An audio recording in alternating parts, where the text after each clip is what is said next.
Welcome to economics the clear view of economics. आज हम अपने टॉपिक को कंटिन्यू करते हैं एंड हम देखते हैं कि हमारी नेशनल इनकम किस किस मेथड से मेजर की जाती है हमारी कंट्री के अंदर। नेशनल इनकम की मैंने पहली बात की थी कि नेशनल इनकम वो इनकम है जो कि हमारी कंट्री अर्न करती है एक गिवन पीरियड ऑफ टाइम के अंदर। तो उसको मेजर करने के लिए बहुत सारे मेथड्स हैं, जैसे production method, expenditure method and income method.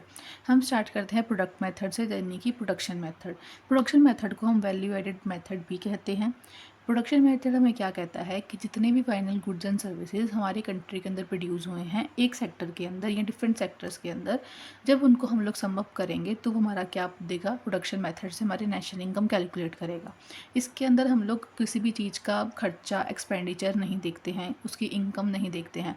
हम सिर्फ इतना देखते हैं कि उस फाइनल गुड्स को बनाने की कितनी प्रोडक्शन हुई है, कितना मॉनेटरी फॉर्म में उसका रिजल्ट आया है, और वो हम नेशनल इनकम कैलकुलेट कर लेते हैं, नेशनल इनकम मान लेते हैं। नेशनल इनकम को कैलकुलेट करने के लिए एक सिंपल फार्मूला है, दैट इज़ वैल्यू एडेड। मैंने बताया कि प्रोडक्शन मेथड को हम वैल्यू एडेड मेथड भी कहते हैं, क्योंकि ये हमारे गुड्स एंड सर्विसेज में वैल्यू ऐड करता है। अगर कोई चीज़ पहले रॉ मटेरियल थी, उसको आगे हमने प्रोसेस किया, उसके अंदर और मनी लगा, और उसको आगे आगे हमने सेल आउट किया, तो उसमें जो मनी लगा, तो हर एक स्टेज के ऊपर उसने हमारे प्रोडक्ट में वैल्यू ऐड की है, मनीटरी फॉर्म्स में वैल्यू ऐड की है, इसलिए हम उसको वैल्यू एडेड मेथड भी कहते हैं। तो वैल्यू एडेड मेथड्स को कैलकुलेट करने के लिए एक सिंपल फार्मूला है, that is value of output, कि जो हमारी वैल्यू ऑफ टोटल हमारी फाइनल गुड्स एंड सर्विसेज जो प्रोड्यूस हुई है वो, उसमें से हम लोग अपने इंटरमीडिएट कंजम्पशन को माइनस कर देंगे। Intermediate consumption is what, the consumption that is made with in the goods and services is produce. जब हमारा गुड्स एंड सर्विसेज प्रोड्यूस किया जा रहा है तो उसके बीच में जब हम लोग कंजम्पशन कर लेते हैं किसी चीज़ की, तो वो हमारी इंटरमीडिएट कंजम्पशन है। अगर हम अपने वैल्यू ऑफ आउटपुट, मतलब हमारी टोटल वैल्यू जो है हमारी आउटपुट की, उसमें से अगर हम अपने इंटरमीडिएट कंजम्पशंस को माइनस कर देंगे तो हमारे पास वैल्यू एडेड आ जाएगा, कि जितना हमारा वैल्यू ऐड किया है, उसने हमारे प्रोडक्ट ने वैल्यू ऐड की है हमारी कंट्री के अंदर, वो कैलकुलेट कर लेंगे, and that is our national income only. For example, इसकी बहुत सिंपल एग्जाम्पल है, a farmer sell wheat to a baker, ठीक है, या farmer sell wheat to a mill. Mill का क्या काम है कि उसने गेहूँ से आटा बनाना है, समझ लो।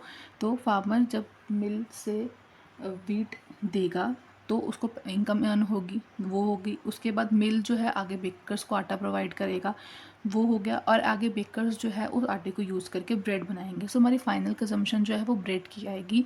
जो हम वैल्यू ऑफ आउटपुट लेंगे वो हमारा ब्रेड का आएगा, जो हमारी फाइनल कंजम्पशन है। उसके बीच में जितने भी हमारे मिल वर्कर आया, फार्मर आया, उनको जितनी भी इनकम अर्न हुई हम उनको कैलकुलेट नहीं करेंगे। क्यों? क्योंकि वो इंटरमीडिएट कंजम्पशन है, वो फाइनल गुड्स से कोई इसका लेना देना नहीं है। अगर हम उनकी वैल्यूज़ को भी ऐड करेंगे तो हमारी फाइनल गुड्स की कंजम्पशन जो है बहुत ज़्यादा बढ़ जाएगी, जो कि डबल काउंटिंग सिस्टम को रिलेट करेगी। डबल काउंटिंग सिस्टम, इसके अंदर आप एक टॉपिक पढ़ेंगे, that is would be very important from exam point of view.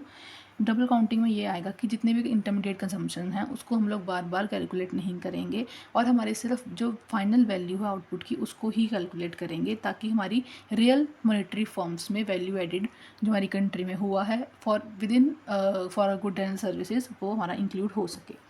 तो नेशनल इनकम प्रोडक्शन मेथड में कैलकुलेट करने के लिए कुछ हमें चीज़ें देखनी पड़ेंगी, जैसे हमें डबल काउंटिंग सिस्टम इसमें इंक्लूड नहीं करनी है। मैंने आपको पहले भी बताया, डबल काउंटिंग मतलब जब हम इंटरमीडिएट कंजम्पशन भी ऐड कर लेते हैं एंड वैल्यू ऑफ आउटपुट भी ऐड कर लेते हैं, इससे हमारी कंजम्पशन जो है वो डबल हो जाएगी, तो वो हमारी नेशनल इनकम नहीं कहलाएगी। इसके अंदर हम बस यही फोकस करते हैं कि कितनी वैल्यू एडिशन हुई है हर एक स्टेज के ऊपर।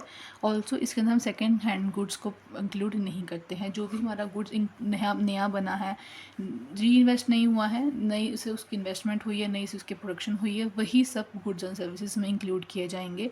कोई भी इसमें इंटरमीडिएट गुड या सेकेंड हैंड गुड इंक्लूड नहीं किया जाएगा। साथ ही साथ प्रोडक्शन मेथड जब हम लोग कैलकुलेट करेंगे और ये वाला फॉर्मूला लगाएंगे, तो उससे हमारा GDP एट MP निकलेगा, that is gross domestic product at market price. इसके बारे में हम आगे बहुत ही डिटेल में आगे बात करेंगे। So in the next video we will continue our income method as well as expenditure method.